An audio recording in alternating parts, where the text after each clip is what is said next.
Kale, we are back at the airport. As usual, to call airport pick up. Leero ntambulira Dr. Katiko. Waliwo abali mutera okulaba nga tulanga airport pick up. You can feel free n'ongamba Sonko, ojja okunkima, yaani Dr. Katiko yekka. Abajja ne Rashida yekka. Abajja ne family Katiko family. Dr. Katiko, Rashida, ne baby Mahadi. I will do it and I come and we pick you. Remember you book before. Booking up before kitwanguyira okujja okukima in time. Bobo tukasaawa 10 zigenda bera saa 9 amba wendi awo. I'm the one welcoming unit team je mbanze nayo. Tubateke mu video mate mwala kulabi. Tulina betulina abo. Masi kubasaba mbabuze ko mpabuze ko tulabe.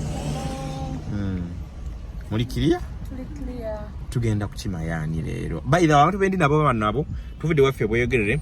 Netujja enansa na gande kyalo bakita kazinga je tuchanze omukyala Morini wabaone baby amita baby yani baby Janelle then ne wabaona ani emlada wabaone Daphne so nze ne Katiko wuno Rashida tumuleseeyo ali kufumbira mwami wo Katiko nga bakuma n'omwana tugamba katujje tuzze kukimaani mukyala Morini nziza kukima mwami wo zo kima Kwa dali wanambuza ngambo mchalo oyo. Oyo deseba aliko mwami. Gozo kuchima. Mwami abadde akolera wa? Ali Abu Dhabi. Abadde akolera. Amazeyo bangashi. Yongeza kudobozi. Amazeyo mwaka agenda nadda. Sibe bali bakadama oba abalala ba contract ye. Oba naye nakomawo. Kati amaze mwaka mulamba kitegeeza sigwe gususa badenga agenda nga bwakomawo bulijani abadenga mtima kusaye wano abade mubadenga mujana abantu badenga tulina abalala betukozesa naye leero twalonze mwami Sonko lwaki leero kikisemu like ne mutawa chance balala nga bemubadenga mujana bone mugamba leero kamuje na Sonko services zetu zirabye nga ziri better ye marketing bulungi yeranga bulungi so tusazeewo tumuwa omukisa n'abalala abali eyo tubasaba bakuwa omukisa they won't regret. Kati ye daddy wa bamitani Janelle nyanga zibuzibu moko yali jeyo Abu Dhabi erinya lya wo omwana nyali abazungu tujja disobola naye kati ate ono omulala ye yani naye Daphne naye mwana wa mwami wo okay so tuline Janelle omumulaba line mami we so tugenda kukima dadi yagambya tukasawa meka wano ku airport natuka mwenda kitundu saa mwenda kitundu zino ziri mwenda 49 teyatuse damolowooza ne like ordinary okuba loka time ke batwala ngo aba checkinga in yawe kimanyi tuzo muri receiving kusawa nga 10 15 10 dakika kale ezigwamu awe so tuliko airport tuyingira tujja balaga ko wali ngaba welcominga nga hoye samu sabye nti bamuteka ku kamera yange ne wana batachagade then njazijja munsigaze za side ena abanzikiriza so checho tugenda ku airport to pick someone now solo bango lengo yagala kujja komao you can contact me enzija ne nkukima twine motoka ezenjawulo lero tukozeseza wish rensonga tango tugendo kima aline ebintu atagale tumukime ne family yo mwami we no agale tumukimu mukyala we agale tujje tumupikinge ne mukyala we so nenzija ne mukyala we n'abaana be babiri mugambe olwo n'omulala omu yayise mu ddali eno so esenga ali omu so tujja kusobola okukima nabo kambalage kuwa neno nga tuyingira ku airport then I come back tuongere okuwayamu okwo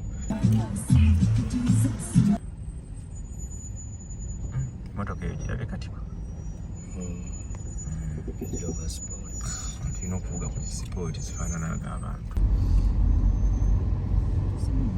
airport tuluka ku airport bannange so bwomala waliwo wetusasulira wetugirawo ticket ezo zetukozesa okusasula parking wano parking esawa esooka ya 12 nene bwoyisamu eddakiika emu bagenda bakugattako 10 that's why zantu betero tambuza ntera okubagamba ngamba tutuuke nga woba otuuze tetusukka saawa namba nga tukulinda olw'ensonga ebisale byeyongera so ticket ino bweti weefaanana looza mugiraba abasinga obunyuma abantu bakimane family yammwe papa silinga mwagala kulaba nnyonyi nanda be nnyonyi nga daddy akka njiraba mpuubire nako bw'ati ng'ennyonyi ekka wansi aveemu mulabe nga kirira amadaala.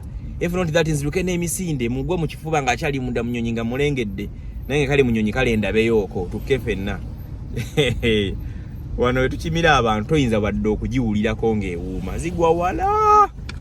Kale ate okubanga afuna omukisa ogugirabako olina kusaba nnyo oba restaurant emu gye tugendamu tetugula ebyokunywa tusobola obba nga tusobola olingiza ennyonyi. Kale kambalage.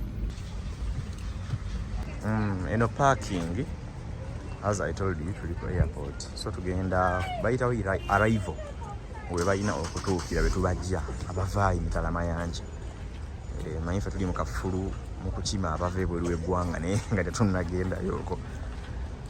So nina ettiimu gyenze nayo. Let me show you guys. Dr. Katiko mulengera. Go round here.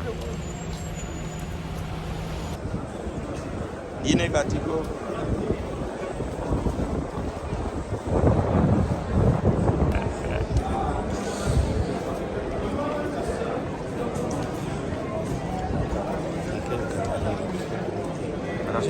Is the arrival. Abantu abakoma okubeera ku kyeyo wano we batuukira we bayita. Njagala mbalage bangi baba bayimiridde wano nga balinze abantu baabwe. Waba abasirikale abageza kulaba nga bagayidinga kimu kiba kigenda mu maaso. Naye wano abantu we balindira babeera bafulumayo.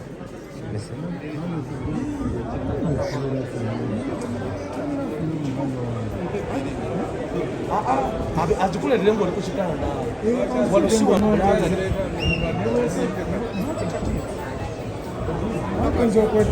yabera bojagala ebera ko tujjale twatimali ashida na yabera balese bakaba ne mahadi naye kwaje kwali mujje tunyimyemu balage sawa wekiri.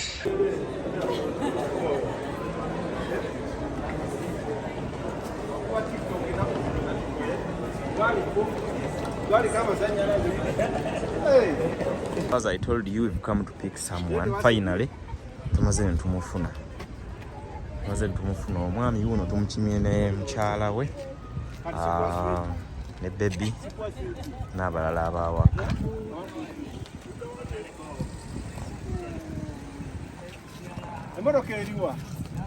Side wano. So right now we're going to park ebintu bye mu motoka haze n'ensawo ziri bbiri eza pinki tuyina ziteekayo wano mu motoka then tweyongereyo. Teekaawo ngenda kujja nziteekeyo. Essanyu liba lingi most of the times abantu bamaze okutuuka ku immigration bangi bagenda emitala mayinja okuba ebyeyo oluusi ebintu ne bitatambula bulungi abamu oluusi ne batadda bulungi naye bw'ogenda Allah n'akuyamba n'akusomosa nga bw'oba ogenze mirembe ate n'omala n'okomawo kiba kyattendera kya muwendo. Tumwebaza Mukama Katonda wange. Yes, kabago oleete. Janero vao mpe daddy haga. Janero vao mpe daddy haga. Haga. Hakuba kafaananyi.